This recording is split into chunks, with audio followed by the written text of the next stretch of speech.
الله الرحمن الرحيم ألف لام ميم ذلك الكتاب لا ريب فيه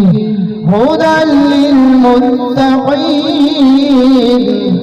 الذين يؤمنون بالغيب ويقيمون الصلاة ومما